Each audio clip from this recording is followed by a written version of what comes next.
বাংলাদেশের বাজেট, ডলারের দাম, ব্যাংক, বিদ্যুতের দাম, ভর্তুকি এসব নিয়ে একটি আন্তর্জাতিক সংস্থা কেন কথা বলে?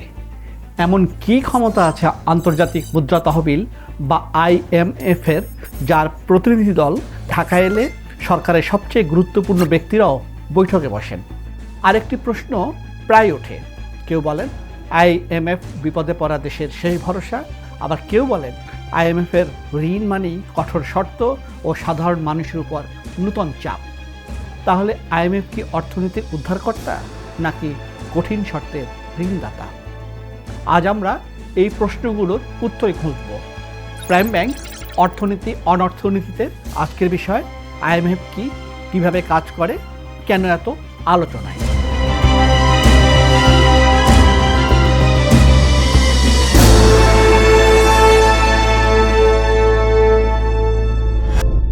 শুরুতেই আমরা ফিরে যাই প্রায় 82 বছর আগে। 1944 সালের জুলাই মাস। যুক্তরাষ্ট্রের নিউ হ্যাম্পশায়ারের একটি ছোট্ট পাহাড়ি অবকাশ কেন্দ্র ব্রেটন উডস। তখন দ্বিতীয় বিশ্বযুদ্ধ চলছে, কিন্তু যুদ্ধের মধ্যেই মিত্রপক্ষের দেশগুলো ভাবছিল যুদ্ধের পর বিশ্ব অর্থনীতিকে কিভাবে আবার গড়ে তোলা যায়। কারণ প্রথম বিশ্বযুদ্ধের পর অস্থিরতা আর 1930-এর মহামন্দা দেখিয়েছিল নিজেদের অর্থনীতি বাঁচাতে গিয়ে দেশগুলো মুদ্রার মান কমানো, উচ্চ শুল্ক আরোপ ও আমদানি নিয়ন্ত্রণের মতো পদক্ষেপ নেয়। কিন্তু তাতে বিশ্ব বাণিজ্য আরও দুর্বল হয়ে পড়ে এবং অর্থনৈতিক সংকট আরও গভীর হয়। যুদ্ধ শেষে একই ভুল আর করা যাবে না, এই উপলব্ধি থেকেই 1944 সালের 1 জুলাই শুরু হয় ইতিহাসের অন্যতম গুরুত্বপূর্ণ অর্থনৈতিক সম্মেলন। 22 দিন ধরে চলা সেই বৈঠকে অংশ নেয় 44টি দেশের প্রায় 730 জন প্রতিনিধি। সেখানেই সিদ্ধান্ত হয় যুদ্ধ পরবর্তী বিশ্ব অর্থনীতিকে নতুন নিয়মে পরিচালিত করা হবে। ব্রেটন উডস সম্মেলনের সবচেয়ে বড় প্রশ্ন ছিল যুদ্ধ শেষ হলে বিশ্বের অর্থনীতি কিভাবে চলবে। এই প্রশ্নের উত্তর দিতে সামনে এলেন দুই অর্থনীতিবিদ। একজন ব্রিটেনের জন মেনার্ড কেইনস, আধুনিক সামষ্টিক অর্থনীতির জনক হিসাবে যাকে আজও বিশ্বের অন্যতম প্রভাবশালী অর্থনীতিবিদ বলা হয়। অন্যজন যুক্তরাষ্ট্রের হ্যারি ডেক্সটার হোয়াইট। তিনি ছিলেন মার্কিন অর্থ মন্ত্রণালয়ের জ্যেষ্ঠ কর্মকর্তা। কেইনসের ধারণা ছিল শুধু দুর্বল দেশগুলোর উপর দায় চাপালে হবে না। যেসব দেশ সবসময় রপ্তানি করে বিপুল উদ্বৃত্ত জমায় তাদেরও দায়িত্ব নিতে হবে, কারণ একটি দেশের উদ্বৃত্ত মানেই অন্য কোনো দেশের ঘাটতি। এ কারণে তিনি একটি নতুন বৈশ্বিক কেন্দ্রীয় ব্যাংকের মতো প্রতিষ্ঠান গড়ার প্রস্তাব দেন। এর নিজস্ব একটি আন্তর্জাতিক মুদ্রা থাকবে, আন্তর্জাতিক বাণিজ্যের লেনদেন হবে এই মুদ্রায়, কোনো দেশ বেশি ঘাটতিতে পড়লেও যেমন ব্যবস্থা নেওয়া হবে, তেমনি কোনো দেশ অতিরিক্ত উদ্বৃত্ত জমালেও তার উপর চাপ থাকবে। অর্থাৎ বিশ্ব অর্থনীতির ভারসাম্যের দায়িত্ব সবার। অন্যদিকে হ্যারি ডেক্সটার হোয়াইট বলেন নতুন কোনো আন্তর্জাতিক মুদ্রার প্রয়োজন নেই। বিশ্বের সবচেয়ে শক্তিশালী অর্থনীতি তখন যুক্তরাষ্ট্র, সবচেয়ে বড় স্বর্ণ ভাণ্ডারও তাদের হাতে। তাই মার্কিন ডলারকে কেন্দ্র করেই নতুন আন্তর্জাতিক মুদ্রা ব্যবস্থা গড়ে তোলা হোক। এই পরিকল্পনা অনুযায়ী বিশ্বের বিভিন্ন দেশের মুদ্রা নির্দিষ্ট বিনিময় হারে ডলারের সঙ্গে যুক্ত থাকবে। আর যুক্তরাষ্ট্র প্রতিশ্রুতি দেবে প্রতি আউন্স স্বর্ণের বিপরীতে $35 হারে ডলারকে স্বর্ণে রূপান্তর করা যাবে। এই ব্যবস্থা তদারকির জন্যই গড়ে তোলা হবে একটি আন্তর্জাতিক প্রতিষ্ঠান, আন্তর্জাতিক মুদ্রা তহবিল বা IMF। শেষ পর্যন্ত হোয়াইটের পরিকল্পনাই গৃহীত হয়, কারণ যুদ্ধ শেষে বিশ্বের মোট স্বর্ণের বড় অংশই ছিল যুক্তরাষ্ট্রের হাতে। সব দিক থেকেই যুক্তরাষ্ট্র ছিল 1 নম্বর অর্থনৈতিক শক্তি। ফলে তাদের প্রভাব কার্যকর করার রাজনৈতিক ও অর্থনৈতিক শক্তিও ছিল সবচেয়ে বেশি। 1944 সালে 22 জুলাই সম্মেলনের শেষ দিনে IMF ও আন্তর্জাতিক পুনর্গঠন ও উন্নয়ন ব্যাংক বা IBRD প্রতিষ্ঠার সিদ্ধান্ত হয়। পরে IBRDকেই ভিত্তি করে গড়ে ওঠে বিশ্বব্যাংক। 1945 সালের 27 ডিসেম্বর IMF আনুষ্ঠানিকভাবে প্রতিষ্ঠিত হয়। 1947 সালের মার্চে কার্যক্রম শুরু করে এই সংস্থাটি। একই বছর প্রথম ঋণ দেওয়া হয় ফ্রান্সকে। প্রথম দিকে IMF-এর দায়িত্ব ছিল তুলনামূলকভাবে সীমিত। কোনো দেশ বৈদেশিক মুদ্রার সংকটে পড়লে তাকে স্বল্পমেয়াদী ঋণ দেওয়া, বিনিময় হার স্থিতিশীল রাখা এবং আন্তর্জাতিক আর্থিক সহযোগিতা নিশ্চিত করাই ছিল সংস্থাটির মূল কাজ। 1940-এর দশকের মাঝামাঝি যে ব্যবস্থার জন্ম হয়েছিল সেটি প্রায় 3 দশক বিশ্বের অর্থনীতিকে পরিচালনা করেছে। এই সময়টাকে বলা হয় ব্রেটন উডস যুগ। এই ব্যবস্থায় আন্তর্জাতিক বাণিজ্য দ্রুত বাড়তে শুরু করে, যুদ্ধ বিধ্বস্ত ইউরোপ ঘুরে দাঁড়ায়, জাপানের অর্থনীতিও দ্রুত পুনরুদ্ধার হয়। বিশ্বের অর্থনীতিতে দীর্ঘ সময়ের জন্য একটি স্থিতিশীল পরিবেশ তৈরি হয়েছিল। কিন্তু এই ব্যবস্থার ভেতরেই একটি বড় দুর্বলতা লুকিয়েছিল। বিশ্ব বাণিজ্য বাড়ার সঙ্গে ডলারের চাহিদাও বাড়ে। সেই চাহিদা মেটাতে যুক্তরাষ্ট্রকে আরও বেশি ডলার বিদেশে পাঠাতে হয়। এক সময় বিদেশে থাকা ডলারের পরিমাণ যুক্তরাষ্ট্রের স্বর্ণের মজুতের চেয়ে বেশি হয়ে যায়। তখনই সংকট শুরু হয়। 1960-এর দশকের শেষ দিকে ফ্রান্স সহ কয়েকটি দেশ ডলারের বদলে স্বর্ণ নিতে শুরু করে। এতে যুক্তরাষ্ট্রের স্বর্ণের মজুত দ্রুত কমে যায় এবং ডলারের উপর আস্থা নড়বড়ে হয়ে পড়ে। শেষ পর্যন্ত 1971 সালের 15 আগস্ট মার্কিন প্রেসিডেন্ট রিচার্ড নিক্সন একটি ঐতিহাসিক ঘোষণা দেন। তিনি ডলারকে স্বর্ণে রূপান্তরের ব্যবস্থা বন্ধ করে দেন। ইতিহাসে এটি নিক্সন শক নামে পরিচিত। এই ঘোষণার মাধ্যমে কার্যত ব্রেটন উডস ব্যবস্থার অবসান ঘটে।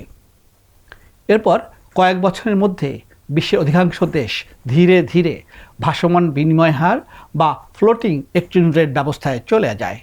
অর্থাৎ বাজারের চাহিদা ও যোগানের ভিত্তিতেই মুদ্রার দাম ওঠানামা করতে শুরু করে।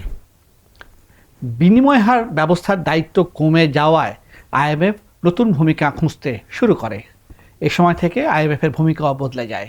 সংস্থাটি সদস্য দেশগুলোর অর্থনীতি নিয়মিত পর্যবেক্ষণ করে, সংকটে ঋণ দেয়, সংস্কারের পরামর্শ দেয় এবং বিশ্ব অর্থনীতি নিয়ে নিয়মিত প্রতিবেদন প্রকাশ করে।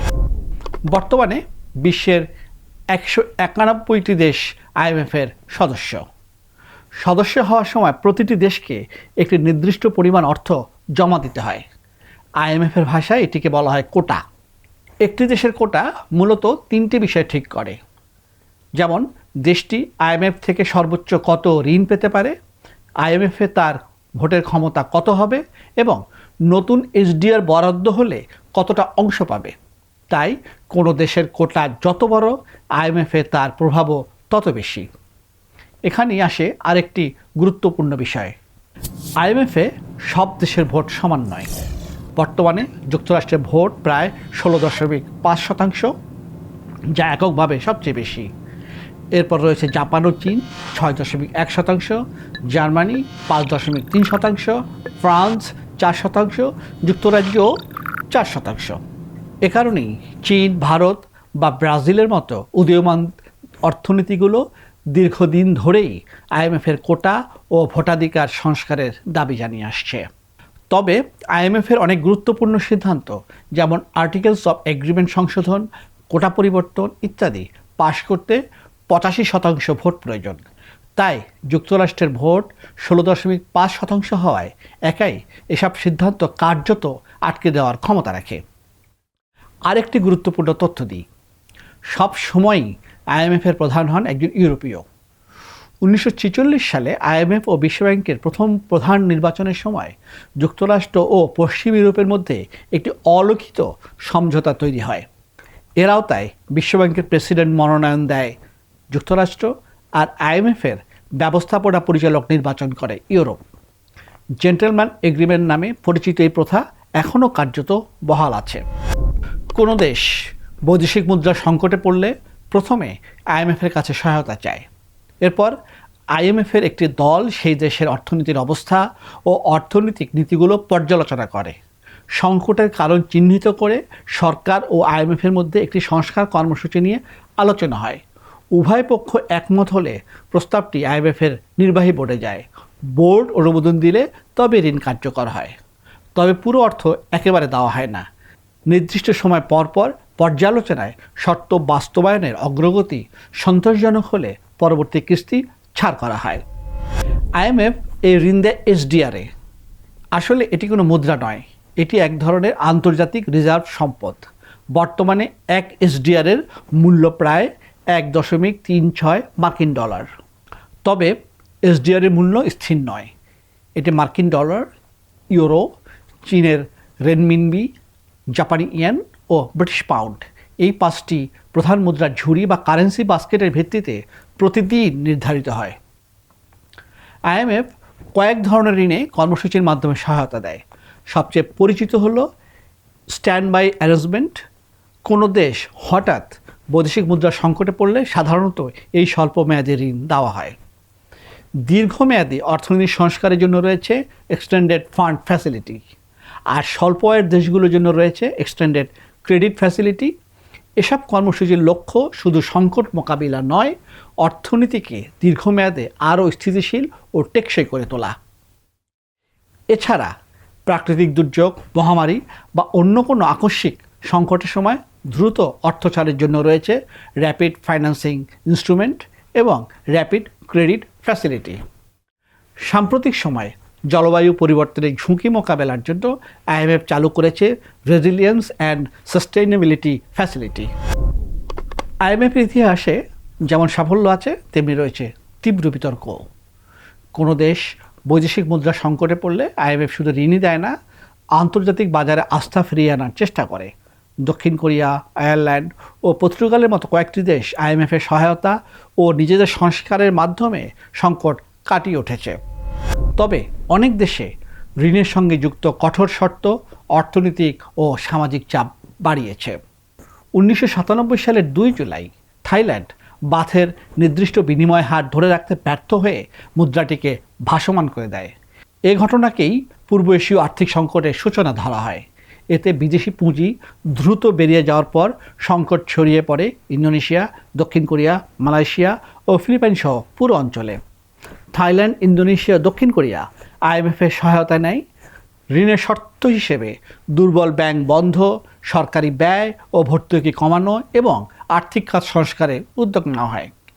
আইএমএফের যুক্তি ছিল, সংকটের কারণগুলো দূর না করলে শুধু ঋণ দিয়ে লাভ হবে না। তবে সমালোচকেরা বলেন, দুর্বল অর্থনীতিতে একই সঙ্গে ব্যয় ও ভর্তুকি কমানো সংকটকে আরও গভীর করে। ইন্দোনেশিয়ায় মূল্যবৃদ্ধি ও বিক্ষোভের মধ্যে প্রেসিডেন্ট সুহার্তোর পতন হয়। দক্ষিণ কোরিয়ায় বিপুল সংখ্যক শ্রমিক চাকরি হারায়।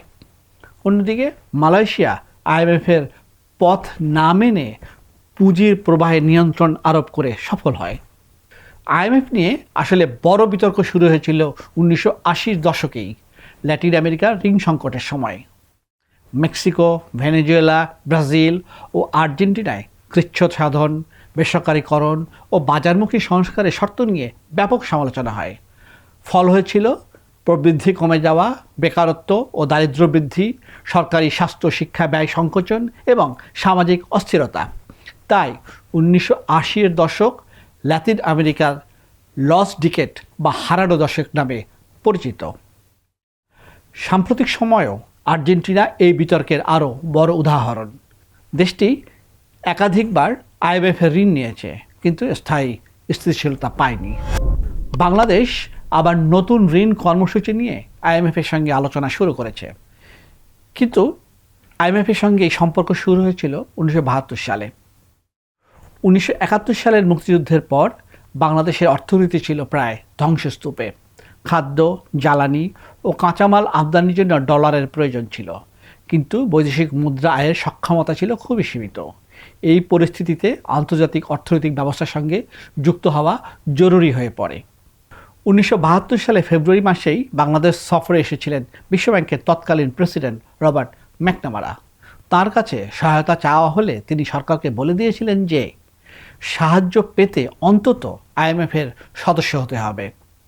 এরপর 1972 সালের 18 ফেব্রুয়ারি বাংলাদেশ আইএমএফের সদস্য হওয়ার জন্য আবেদন করে এবং 17 আগস্ট আনুষ্ঠানিকভাবে সদস্যপদ লাভ করে।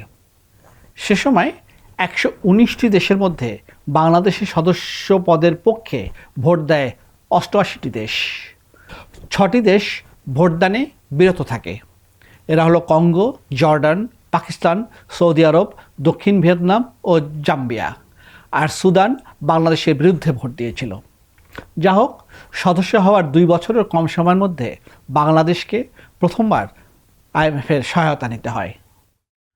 1974 সালে 14 জুন আইএমএফ স্ট্যান্ড বাই অ্যারেঞ্জমেন্ট কর্মসূচির আওতায় বাংলাদেশকে প্রথম ঋণ অনুমোদন করে। সে সময় আইএমএফের শর্ত পূরণ হিসেবে দেশে 100 টাকার নোট অচল এবং 1 লাফে টাকার অবমূল্যায়ন করা হয়েছিল 58%। 1974 সালে প্রথম ঋণ নেওয়ার পর বাংলাদেশ এ পর্যন্ত মোট 15টি আইএমএফ ঋণ কর্মসূচিতে অংশ নিয়েছে। প্রথম দিকে স্ট্যান্ড বাই ঋণ, পরে কাঠামোগত সংস্কার, দারিদ্র্য হ্রাস, কোভিড-19 মোকাবিলা এবং সর্বশেষ অর্থনৈতিক ও জলবায়ু সহনশীলতা বাড়াতে বিভিন্ন ধরনের ঋণ কর্মসূচি গ্রহণ করেছে। স্বাধীনতার পর বাংলাদেশের আইএমএফ অভিজ্ঞতা মিশ্র। সবচেয়ে বেশি সফলতা এসেছে তাৎক্ষণিক অর্থনৈতিক স্থিতিশীলতা আনতে। 2003 থেকে 2007 এবং 2012 থেকে 2015 সালের কর্মসূচিতে বৈদেশিক মুদ্রার রিজার্ভ বেড়েছে, মূল্যস্ফীতি নিয়ন্ত্রণে এসেছে, প্রবৃদ্ধি স্থিতিশীল ছিল এবং অর্থনীতি আন্তর্জাতিক ধাক্কা সামলানোর সক্ষমতা অর্জন করেছে। 2020 সালে কোভিড-19 মহামারীর সময় আইএমএফের জরুরি ঋণ ও দ্রুত স্বাস্থ্য, সামাজিক সুরক্ষা ও অর্থনীতি সচল রাখতে গুরুত্বপূর্ণ ভূমিকা রেখেছিল। তবে সবচেয়ে বড় সীমাবদ্ধতা হলো সাময়িক সংকট কাটলেও দীর্ঘমেয়াদী কাঠামোগত সংস্কার পুরোপুরি বাস্তবায়িত হয়নি। কর জিডিপি অনুপাত কম, ব্যাংক খাতে দুর্বল শাসন ও প্রয়োজনীয় সংস্কারের ঘাটতি আজও রয়ে গেছে। ফলে বৈদেশিক লেনদেনের সংকট বারবার ফিরে এসেছে এবং বাংলাদেশকে একাধিকবার আইএমএফের সহায়তা নিতে হয়েছে।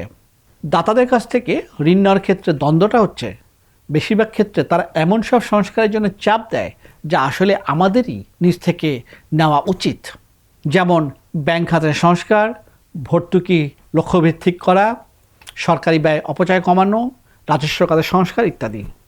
এগুলো আমরা করি না বলেই আইএমএফের মতো দাতাদের কথা শুনতে হয়। আইএমএফের একটি প্রতিনিধি দল মাত্রই ঢাকা ঘুরে গেল। তারা কি বলেছে জানেন?